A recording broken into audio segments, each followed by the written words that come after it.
మీరు బాగా గుర్తుపెట్టుకోండి, ఈ దేశ ఔన్నత్యము భోగముల వలన కాదు.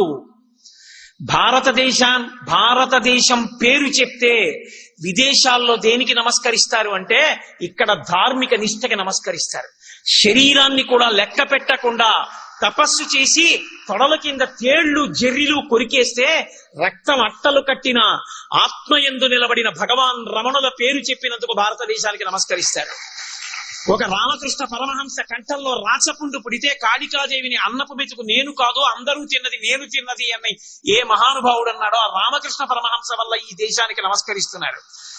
ఒక చంద్రశేఖరేంద్ర సరస్వతి మహాస్వామి 96 సంవత్సరముల వయోవృద్ధుడై కూడా సన్యాస ధర్మాన్ని అతిక్రమించకూడదని కనీసం రిక్షా కూడా ఎక్కకుండా నడిచి వెళ్ళిపోతున్న రిక్షాన్ని ఎడం చేత్తో పట్టుకుని కుడి చేత్తో సత్యదండాన్ని పట్టుకుని పాదుకలు వేసుకుని మద్రాస్ పట్టణం పొలిమేరల్లో నడిచి వెడుతుంటే వస్తున్న బస్సుల్లో జనం బస్సుల్లోని చెప్పులిప్పి కిందకి దిగి రోడ్లకి రెండు పక్కల నేల మీద పడి నమస్కరించారు. పరమాచార్య వల్ల ఈ దేశానికి గౌరవం వచ్చింది తప్ప భోగస్థానాల కోసం వెతుక్కుని కోట్లు లక్షలు సంపాదించి ఇవాళ కడితే రేపు పడిపోయేటటువంటి ఆనకట్టలు కట్టిన దౌర్భాగ్యుల వలన ఈ దేశానికి పేరు రాలేదు. ఇంకొకరి వలన కాదు, ఆత్మ కోసం తాపత్రయపడిన మహాపురుషుల వలన ఈ దేశానికి పేరు వచ్చింది. అందుకే భారతదేశం పేరు చెప్తే అంత గొప్ప. పోప్పంతటి వాడు విమానం కిందకి దిగుతూనే ఆఖరి మెట్టి మీద నిలబడి భారతదేశపు మట్టిని తీసి తల మీద చల్లుకుని భగవద్గీత పుట్టిన భూమి, ధర్మక్షేత్రమైన కురుక్షేత్రము వెలిసినటువంటి భూమి, అటువంటి పరమపావనమైన భారత భూమి మీద తిన్నగా కాలు పెట్టకుండా మట్టి చల్లుకు దిగుతున్నాను అనగలిగాడంటే ఈ దేశం యొక్క వైభవం ఇక్కడ ఉన్న సనాతన ధర్మపు జీవనాడిలో ఉంది. భారతదేశానికి స్వాతంత్ర్యం రావడం అనేటటువంటిది అంత తేలికగా ఒక రాత్రికి రాత్రి వచ్చినటువంటి ఫలితం కాదు. ఎందరో మహాత్ములు ఎంత కష్టపడ్డారో. అరబిందో జీవిత చరిత్ర చదివితే వాళ్ళు పడిన కష్టాలు చదువుతుంటే ఎవరి కోసం ఈ కష్టాలు పడినట్టు అనిపిస్తుంది. ఎందుచేతనంటే వాళ్ళ బిడ్డల కోసం కాదు, వాళ్ళ అన్నదమ్ముల కోసం కాదు, వాళ్ళ కుటుంబం కోసం కాదు.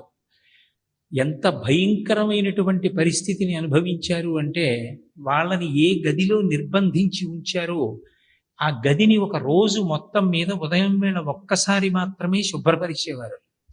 ఒకసారి కన్నా ఎక్కువ సార్లు మలమూత్ర విసర్జన చేస్తే ఇక మళ్ళీ మరనాటి వరకు ఆ గదిని తుడిచేవాళ్ళు ఉండరు. దాహం వేస్తే మంచినీళ్లు తీసుకోవాలి అంటే ఆ తలుపులకు ఉన్నటువంటి ఊచల మధ్యలోంచి చేయి పెట్టి కుండ మీద ఉన్నటువంటి గ్లాస్ తీసుకుని వెనక్కి తీసి కుడి చేత్తో మూత తీసి కింద పెట్టి అందకుండా నీళ్లు తీసుకుని ముంచుకుని గ్లాసు జాగ్రత్తగా తెచ్చుకుని ఊచల మధ్యలోంచి తీసుకుని నీళ్లు తాగాలి. ఈ మధ్యలో గ్లాస్ పడిపోయింది అనుకోండి, మరునాడు ఉదయం గది తొడవడానికి వచ్చేటటువంటి వ్యక్తి వరకు ఆ చెరసాలలోకి ఇక ఎవ్వరూ రారు. చాలా మంది ఆ ఏకాంతం భరించలేక పెద్ద పెద్ద కేకలేసి పిచ్చెక్కి రక్తనాళాలు చిట్లిపోయి ముక్కుల వెంట చెవుల వెంట నోటి వెంట నెత్తురు కారి మరణించారు. ఒక్కొక్క చోట ప్రవాస శిక్ష అనుభవించినటువంటి వాళ్ళు ఎంత భయంకరమైనటువంటి పరిస్థితులను ఎదుర్కొన్నారు. తాము సంపాదించినటువంటి ఐశ్వర్యాన్నంతటినీ కూడా స్వాతంత్ర్యం కోసం ఖర్చు పెట్టి చిట్ట చివరికి ఒక భోజనం చేయడానికి కూడా డబ్బు లేనంత దుర్భర స్థితిని అనుభవించారు. ఒకానొకప్పుడు తన దగ్గరికి వచ్చినటువంటి కక్షిదారు తెచ్చిన డబ్బు భార్యని పిలిచి బీరువాలో పెట్టమంటే డబ్బు దాచడానికి చోటు లేదండి, డబ్బు కట్టలు జారి పడిపోతున్నాయని చెప్పింది ఆంధ్రకేసరి టంగుటూరి ప్రకాశం పంతులు గారి భార్య. అటువంటి మహానుభావుడి చిట్ట చివరి రోజులలో ఆయన మిత్రుడు ఒకడు ఆయనకి పూలదండ పట్టుకొచ్చి మెడలో వేస్తే, ఈ పూలదండ కన్నా ఇవాళ మధ్యాహ్నం కడుపు నిండా అన్నం తినడానికి క్యారేజీ తెచ్చిపెట్టకపోయావా అని అడిగారు. చివరికి చనిపోయే ముందు కూడా కృష్ణానదిలోకి వెళ్ళి మిట్ట మధ్యాహ్నం వేళ ఇసుక తీసి కళ్ళకెద్దుకుని ఇక్కడ ఎప్పటికి ఆనకట్ట వస్తుందో, ఎప్పుడు ఈ కృష్ణానది జలాలన్నీ పొలాలలోకి తరలింపబడతాయో, ఎప్పుడు ఆంధ్ర రాష్ట్రం సస్యశ్యామలమవుతుందో అని కృష్ణానది ఇసుకలో సాష్టాంగ నమస్కారం చేసి ప్రార్థన చేసి తదనంతరం ప్రాణం విడిచిపెట్టేశారు. అటువంటి వాళ్ళు ఒకరు కాదు, ఇద్దరు కాదు, ఎందరెందరో దేశభక్తులు ఈ దేశం కోసం అంతంత త్యాగాలు చేశారు. అయితే మనం సర్వసాధారణంగా అటువంటి దేశభక్తుల యొక్క జీవిత చరిత్రని పరిశీలించినప్పుడు మనకేమనిపిస్తుందంటే వాళ్ళ జీవితంలో ప్రధాన లక్ష్యం కేవలం స్వాతంత్ర్యాన్ని సంపాదించడం ఒక్కటే అని అనిపిస్తుంది. కానీ నిజానికి అది యథార్థం కాదు. ఎందుకని అంటే శ్రీరామాయణంలో రామచంద్రమూర్తి ఒక మాట అంటారు, కులీనమకులీనం వా వీరం పురుషమానినం చారిత్రమేవ వ్యాఖ్యాతి శుచిం వా యది వా శుచిం అంటారు. ఒక మనిషి గొప్పతనం దేని చేత నిరూపింపబడుతుంది అంటే ఆ వ్యక్తి యొక్క ప్రవర్తన చేత, ఆయన ఏ సిద్ధాంతాల్ని నమ్మి ప్రవర్తిస్తూ ఉంటాడు అన్నదాని చేత తెలుస్తుంది. గాంధీ గారు కానివ్వండి, నెహ్రూ గారు కానివ్వండి, శాస్త్రి గారు కానివ్వండి, పటేల్ గారు కానివ్వండి, వాళ్ళ జీవితంలో వాళ్ళ వ్యక్తిత్వంలో కొన్ని మౌలిక సిద్ధాంతాలు ఉన్నాయి. ఒక్కొక్కరు ఒక్కొక్క సిద్ధాంతాన్ని నమ్మారు. ఆ సిద్ధాంతాన్ని మాత్రం వాళ్ళ జీవితంలో వాళ్ళు ఎన్నడూ విడిచిపెట్టలేదు. ఆ మాటలో చెప్పాలి అంటే కేవలం స్వాతంత్ర్యాన్ని సంపాదించేశాం కాబట్టి మా జీవితానికి సంబంధించిన ప్రధాన ప్రయోజనం పూర్తయిపోయింది అని వాళ్ళు అనలేదు. ఒక్కొక్కరి జీవితంలో ఒక్కొక్క మౌలిక సందేశం ఉంది.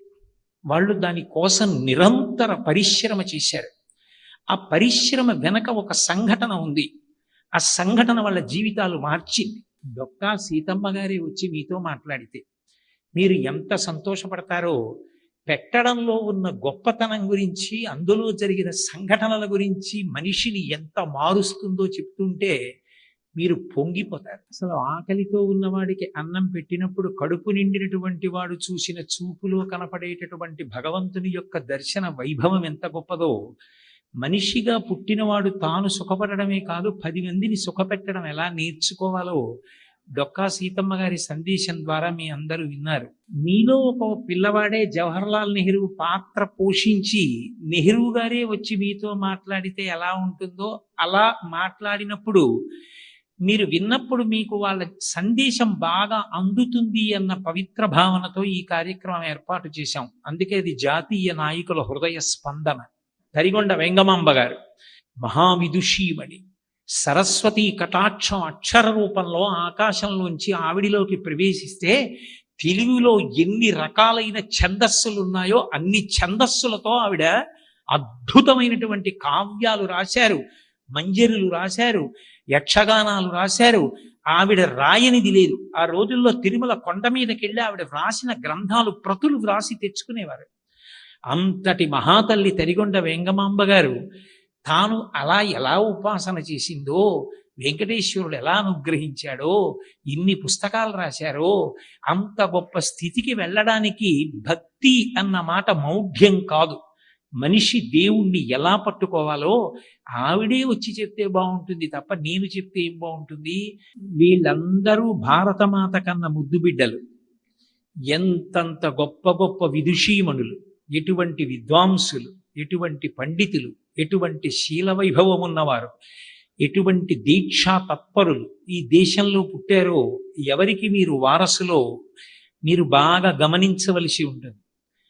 అలాగే తాను ఒక్కడు సుఖపడడం కాదు, తనలా ఎవ్వరూ కష్టపడకుండా అందరూ సంతోషంగా జీవితంలో ఎదగడానికి కావలసిన రీతిలో మార్గాన్ని సుగమం చేసినటువంటి మహానుభావుడు అంబేద్కర్ గారు తన జీవితంలో తాను అనుభవించిన కష్టాలు, తాను పాటించిన క్రమశిక్షణ, తన జీవితానికి సంబంధించి ప్రధాన సందేశం ఏది విద్యార్థులకు వినిపించాలనుకుంటున్నారో అది వినిపించడానికి చేతిలో భారత రాజ్యాంగ గ్రంథాన్ని పట్టుకుని సభలో ప్రవేశిస్తున్నారు.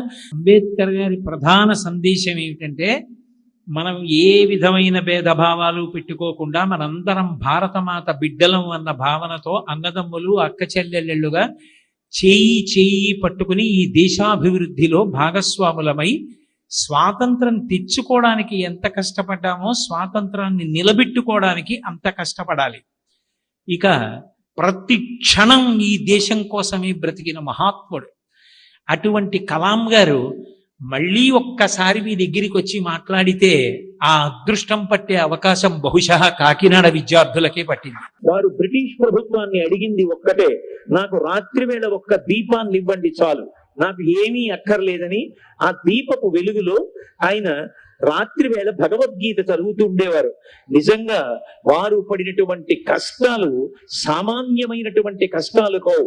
మహాత్మా గాంధీ గారు కానివ్వండి, జవహర్లాల్ నెహ్రూ గారు కానివ్వండి, ఎంతమంది పేర్లని చెప్తాం. జీవితంలో ఎంత భాగం కారాగారంలో ఉన్నారో, ఎంతగా ఆరోగ్యాన్ని పోగొట్టుకున్నారో, ఎంతగా దేశమంతా తిరిగారో. 1915వ సంవత్సరంలో భారతదేశానికి తిరిగి వచ్చిన గాంధీ గారు మొట్టమొదట దేశవాసుల యొక్క పరిస్థితి చూడడానికి భారతదేశంలో పర్యటించినప్పుడు అర్ధాకలితో కొట్టుకుంటున్న ప్రజల యొక్క బాధ చూసి మొట్టమొదట నేను వీళ్ళ ఆకలి తీర్చాలని, వాళ్ళందరూ పడుతున్నటువంటి కష్టానికి నేను ప్రతినిధిగా ఉండాలని ఆనాడు కట్టుకున్న కొల్లాయి గుడ్డ, ఆ బట్టతోటే చిట్ట చివరికి శరీరాన్ని కూడా త్యాగం చేశారు. అంత క్రమశిక్షణతో, అంత పట్టుదలతో, అంత ధృతితో అన్ని వేల మంది, అన్ని లక్షల మంది ప్రాణాలని పణంగా పెట్టి, టంగుటూరు ప్రకాశం పంతులు గారు లాంటి వాళ్ళు గుండెలు బ్రిటిష్ వారి యొక్క తుపాకులకు ఎదురు చూపిస్తే భారతదేశానికి స్వాతంత్ర్యం సిద్ధించింది.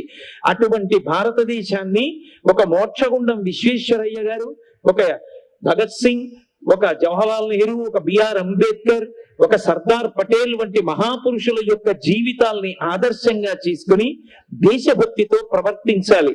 అబ్దుల్ కలాం గారు చిట్ట చివరన పిల్లల్ని ఉద్దేశించి ప్రసంగిస్తూ గుండెలు పట్టేసి ఇక ఊపిరి అందట్లేదని తెలిసిన్నప్పటికీ కూడా నా ఆఖరి శ్వాసై కూడా ఈ దేశ విద్యార్థుల నుంచి ఉద్దేశించి ప్రసంగించడంలో, 4 మంచి మాటలు చెప్పడంలో ఆగిపోతే నాకు అంతకన్నా ఏ సంతోషం లేదని విద్యార్థుల్ని ఉద్దేశించి ప్రసంగిస్తూ జారి పడిపోయి ప్రాణాలు వదిలేశారు.